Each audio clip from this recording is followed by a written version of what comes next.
Thank you so much. And I'm so happy to have this opportunity to meet you all at long last. Why do we talk about psychosocial stimulation in relation to the management of severely malnourished children? In addition to the consequences on the individual of SAM, such as stunting and a delay in physical and mental development, there are also social consequences like class dropouts or class failures, also on the interpersonal level, particularly in the relationship between the mother and the child, the infant, the caregiver and the infant.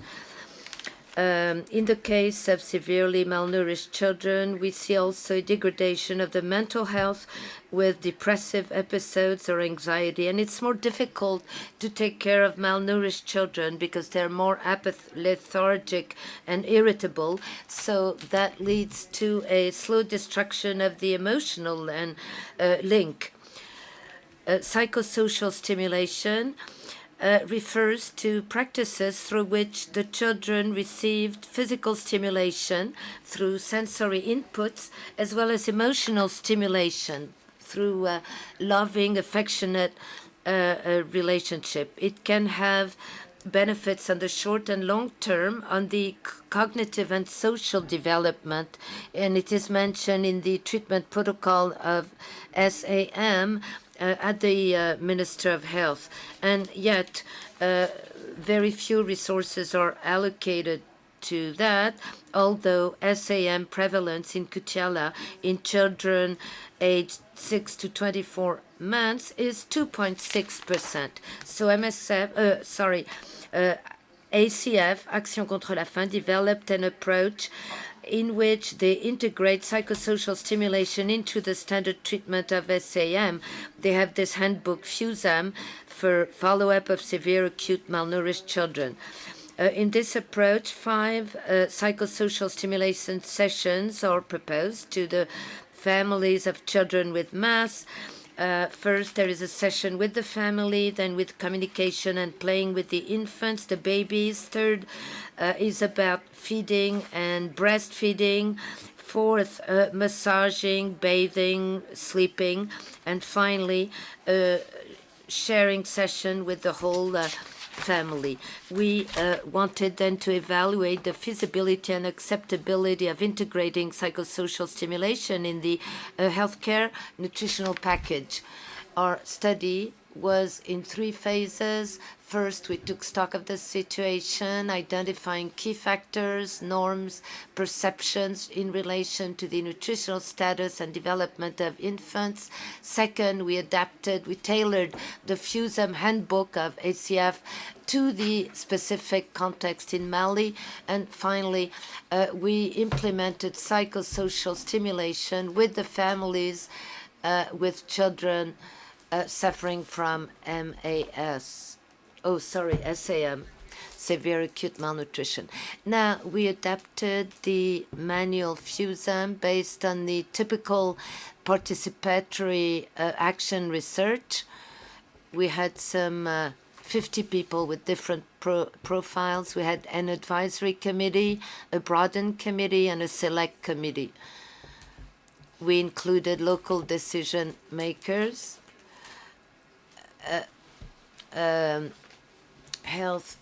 community health workers, leaders of villages were invited in our work session in order to adapt the FUSAM handbook to the local cultural context.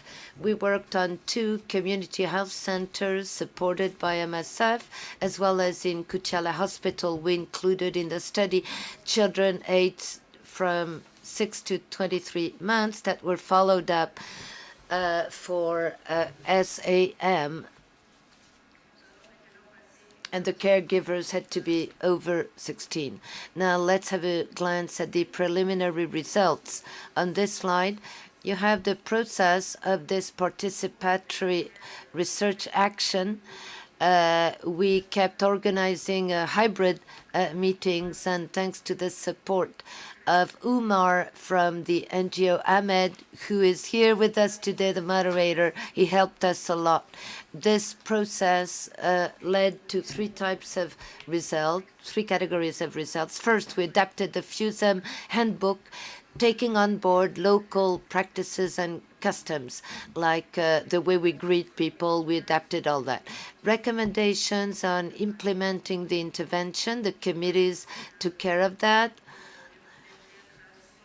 Like, we recommend to have a launch ceremony inviting the leaders of the villages and leaders of the community. This made for a better appropriation and awareness growing for the authorities, the health agents, and the rest.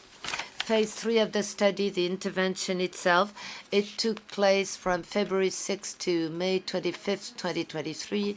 The psychosocial intervention was offered to 47 families. 7 declined. Among the 40 families we included, 7 were included at the level of the hospital, while the others were integrated at the level of the community health centers. 36 families went through the whole intervention. We had 36 children, 1/3 were children. We had 34 mothers, 2 grandmothers. In total, 149 sessions of psychosocial stimulation were offered to families by 3 psychosocial health workers. 122 individual sessions were done at the hospital. We had more in community health centers because the families we recruited in hospital would go on with the sessions in the community health centers after the transition.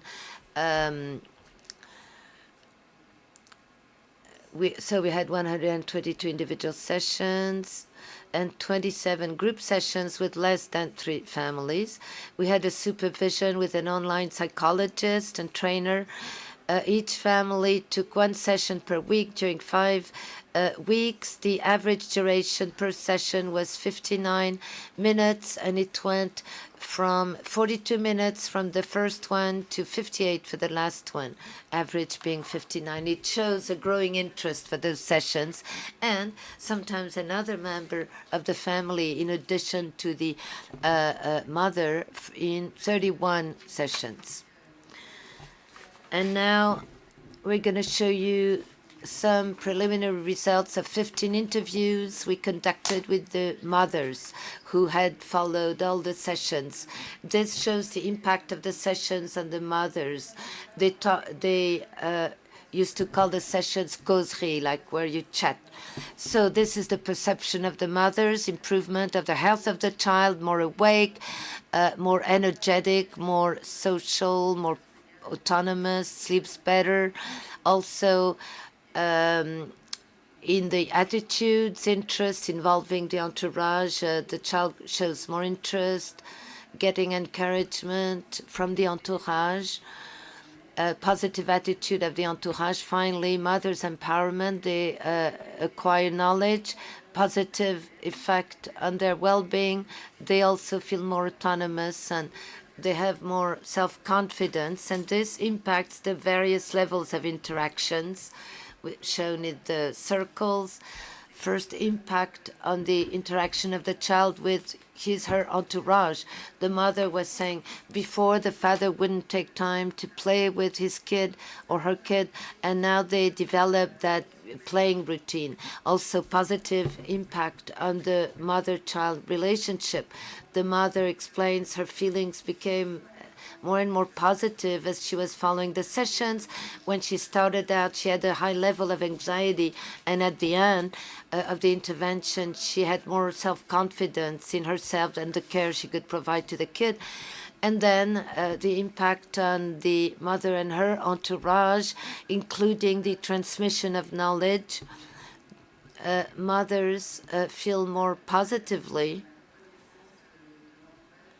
and also their entourage recognize that the mothers have acquired knowledge. So the mother says that after each session she would share with her entourage, with her husband and the co-spouse. There was a process of evolution between the various types of interactions. In other words, the mothers found that psychosocial stimulation became more and more acceptable as they went through the sessions because they could see the positive impact of those. So they were more engaged, more and more engaged. In conclusion, the collaboration with the various committee members for the adaptation of the handbook was very successful. The committee members were really determined to find solutions jointly involving the community. Malnutrition was like becoming the concern of all and not only of mothers.